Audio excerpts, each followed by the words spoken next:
personal Bang. Kan untuk melakukan kegiatan olahraga seperti fitness ini kan ada dasar motivasi terhadap seseorang, dan motivasinya pasti beragam. Kalau untuk Mas Adira sendiri, awalnya melakukan fitness ini sampai serius di dunia olahraga, itu motivasinya apa?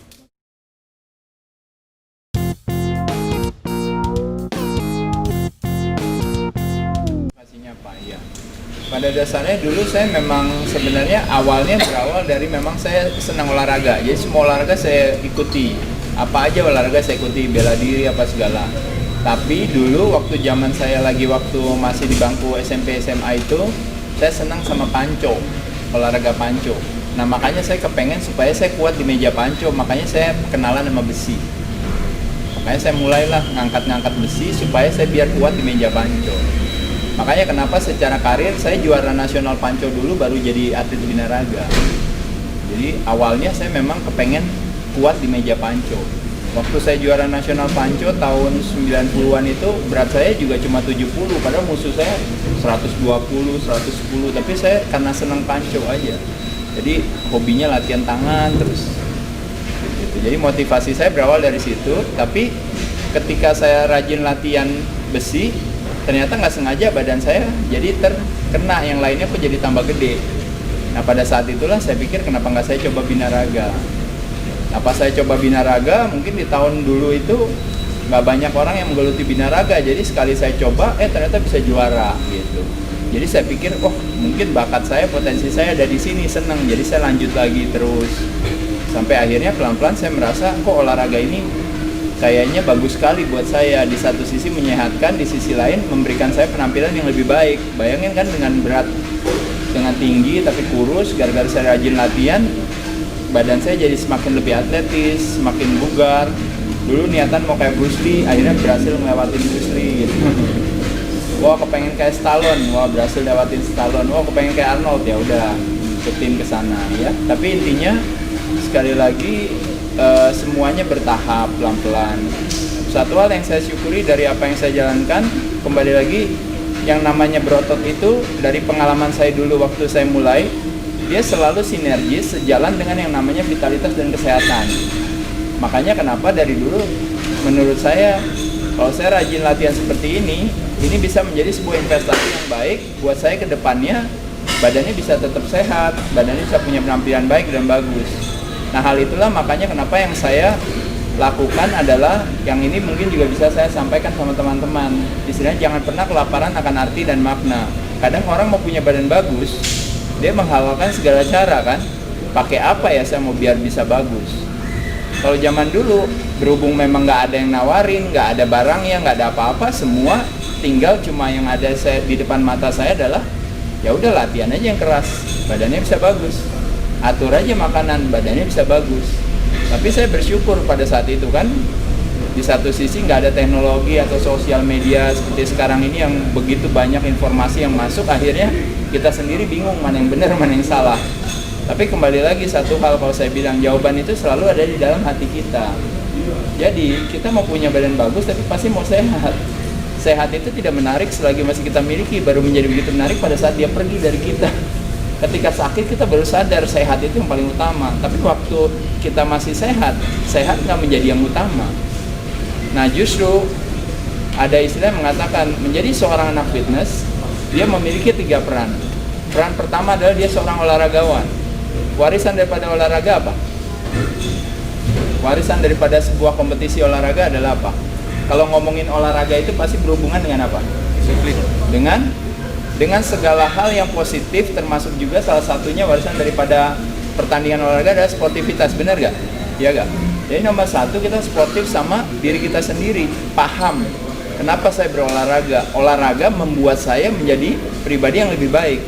Kayak saya bela diri, latihan bela diri, bukannya bisa bela diri kerjanya gebukin orang, tapi dengan bela diri kita pelajari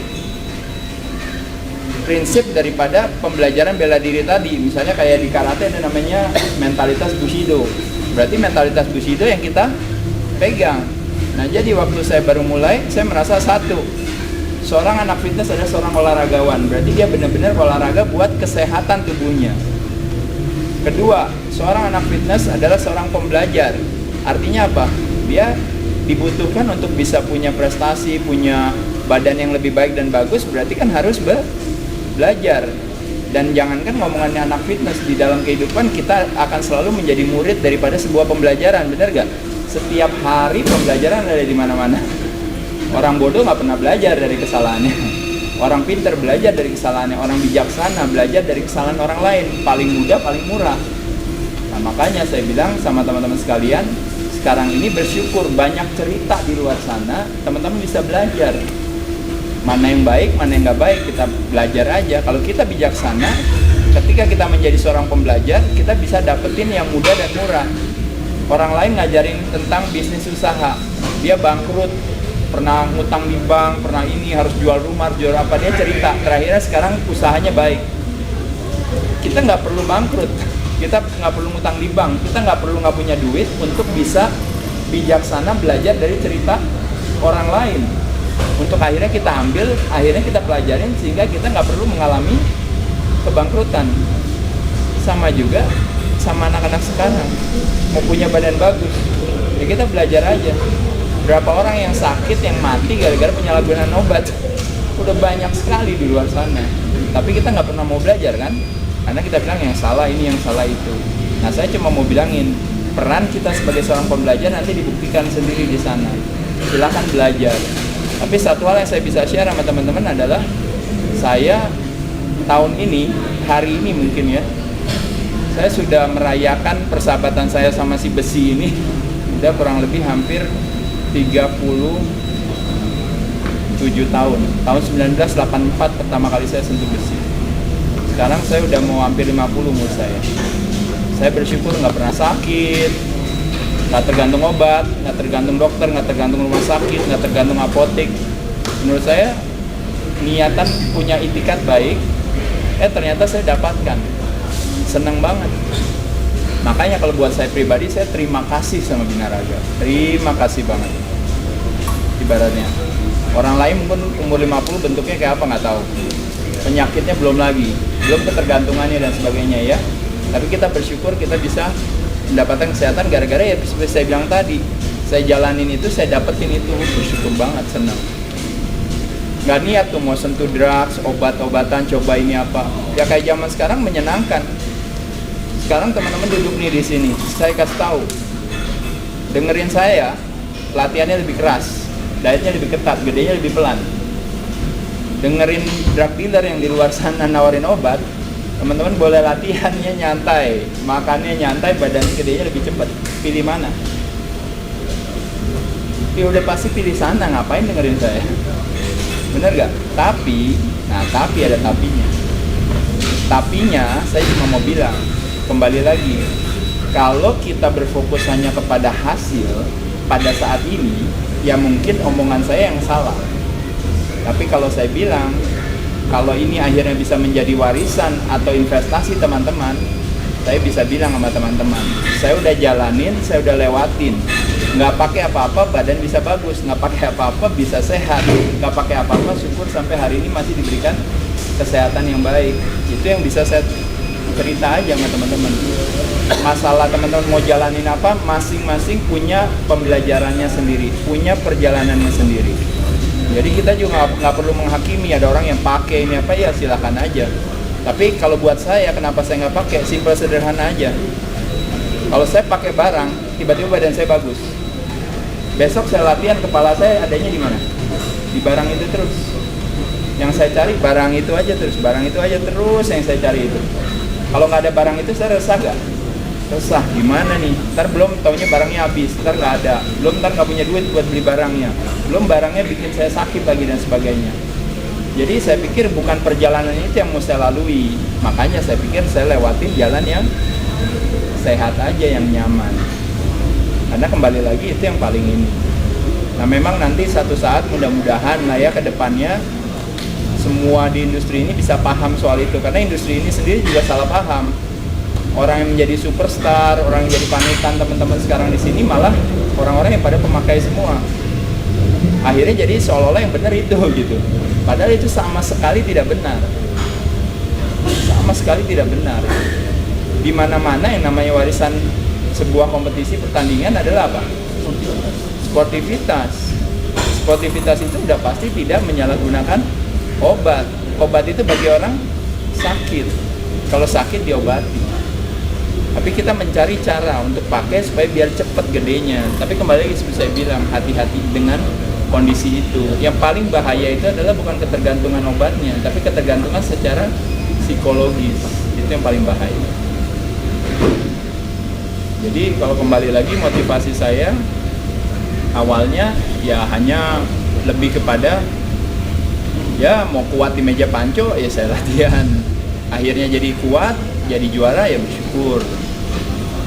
Ada binaraga, saya coba aja latihan dari berat saya 55, 60, 70, pelan-pelan coba gimana caranya badannya lebih gede tapi badannya lebih atletis dapat pelan-pelan. Jadi teman-teman jalanin aja bertahap.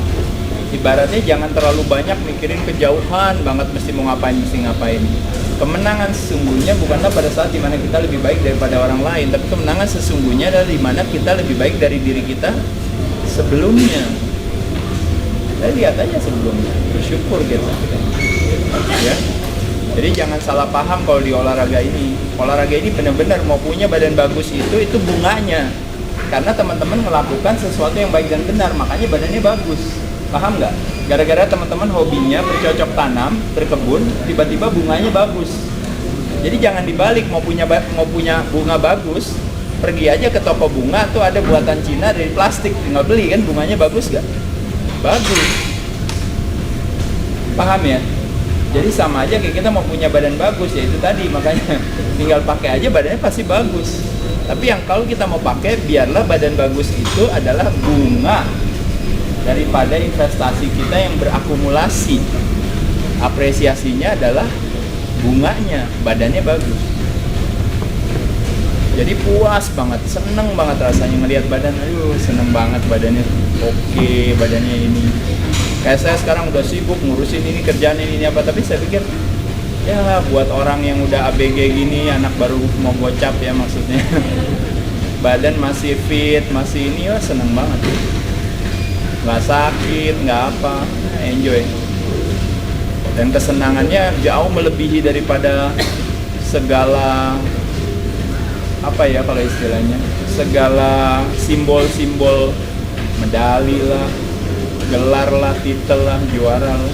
Ya bersyukur waktu itu saya dapetin semua karena pada saat itu ya mungkin belum seperti sekarang ya. Zaman dulu masih tangan kosong semua. Kalau zaman sekarang udah pada pakai senjata semua. Ya, tapi kurang lebih sih saya hanya bisa share sama teman-teman lebih kepada bahwa bagaimanapun juga kalau kita ada di jalan sehat itu pasti menyenangkan. Ya. Karena badan bagus itu kalau diraih dengan cara Di Binaraganet, kami selalu percaya bahwa setiap orang pasti bisa memiliki tubuh yang ideal dan sehat. Dengan subscribe, like, dan share video ini, Anda turut membantu membangun Indonesia sehat dan kuat. Salam Jelas Fitness, saya JP.